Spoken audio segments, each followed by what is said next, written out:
We're in Houston, and after the Miracle Lower Bracket run, we have a new franchise to be etched into the history books of the LCS. That was the fancy intro right there.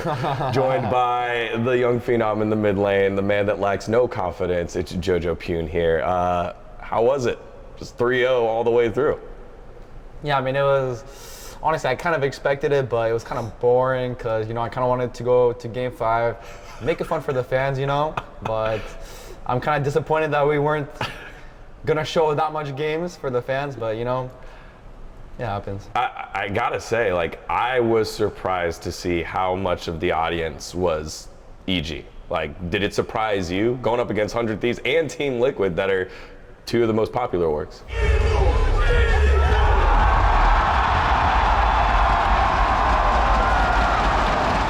Yeah, I mean, I felt like we were always underdogs, even with the fan bases and everything. We're kind of used to it, but now we're actually shocked because today when they were cheering EG or 100 Thieves, I mean, it was so loud for EG, so I mean, it felt good, but yeah, it's nice to have a lot of fans, and even the new fans, it's nice to have them join and, support us, so yeah. I gotta ask, man, what made it so easy for you guys? I mean, you said it, you expected it, but it felt like the draft difference was there. There was a lot of fights, and you guys came out on top almost every single time. What changed? What changed? I mean, I think we're just better and we improved more. I think that's really it. I mean, to summarize it, we just wanted to win more than them, so we tried to improve more than them. And I don't think we really have stage nerves. And I think when we versed 100 Thieves and TL and them, I think I could just tell by the way they play that they were more nervous, so that kind of gave us an advantage too. Because, playing in front of a shit ton of fans and everything, obviously the nerves are there, but we didn't really feel that. We kind of embraced the fans, so yeah. Did you guys have stage nerves when the fans returned earlier and that was something you got over, or you just realized, hey, this stage doesn't really affect us? I mean, for me, I don't really get affected by the fans. I think in a good way I do, but for nerves, not really. They don't affect me. I think it just gives us more confidence. At least it gives me more confidence because I know that the other team will probably be more scared and nervous. So it gives me more confidence. Yeah. God, I feel like it was just the other day we had our first interview, and I think you had a couple of tough games. You had a rough patch for a little bit this split, but then you just turned it on during playoffs. Was there something that got read to you, or was it just a specific review that happened? I know I keep asking the same question a different way, but this one's personally for your play. I mean, I think I played I think everyone already knew I was the best laner in the league, and I already showed that. Yeah. And I was trying to carry games myself, I think, and trying to make leads for myself. But the more I played, the more I realized that I can just use those leads and my laning to help my teammates too. Because in NA, no one's really that good at laning, so I can just lane well and then help my team with that lead instead of just trying to keep playing for myself, Yeah. Yeah. It felt like EG then became protect the puppy kind of comp with Danny leading the way there, and then you creating those leads and finding those leads and then adjusting down that way. At what point did you guys realize, hey, this is our ticket to the LCS Championship? I mean, I think we realized that pretty early, maybe even against FlyQuest or C9. We just realized, even me, I wanted to really help my team more in getting vision and everything and just helping what they do and just roaming more.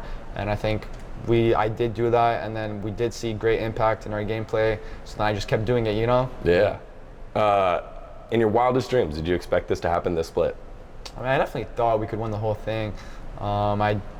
Especially in scrims, we always say, and now it's finally out that we're not just scrim players, but even in scrims, we were always better than the other team. It's just we had to get our shit together on stage, and we did. So, yeah. I want to ask a little bit about the coaching staff, because you have one of the biggest staffs in the LCS, and you had an addition mid-split, Coach Rigby coming on in. How did that affect things and change things? Where was it before, and then how did it affect things afterwards? I mean, the coaches in EG are really good. All of them are really good at what they do. They all do different stuff. I think when Rigby came in, he really helped us a lot too, and gave us different ideas. And you can take those ideas and you can just have them as other opinions to think about and open your game more. And I mean, all the coaches have been really good. So yeah. Through this run, who was the most difficult opponent that you faced? I mean, I guess FlyQuest, because they're the only team that beat us, so I guess it has to be FlyQuest. Maybe they would have came second, but you never know. Yeah, even then we heard that that game was generally known as a game that you guys should have won. Yeah, I mean, I think I ran it down that game, but you know, it happens. Let's look forward. MSI, you are the North American representative going to MSI. We're up against G2 and Orda from the Osh. We got two regions that are going to Smack Talk. Your Smack Talk is already achieving legendary heights. Like, what do you think that type of environment's going to be like? I think it's going to be great. I think that's the perfect bracket we could have gotten, you know, all the English-speaking countries, regions, sorry, and just LEC versus LCS, you know, just the rivalry they had all these years, and I think it'll be great. And also OCE. I mean, I don't know too much about them. I don't really care that much about them compared to Europe, I'm being honest, but yeah, I think it's going to be great. Yeah, a lot of these Osh boys, it's their first time going international. Again, with G2, it's Caps. What do you got to say about that type of matchup? We get to watch it twice, at least, in this play-in stage. I mean, I never thought European mid laners were really that good. I just thought they were fine, except Caps. I actually thought Caps was like probably the best European mid laner, especially like when G2 was winning everything. I think he's not the best though out of all the mid laners, but he's the best in Europe.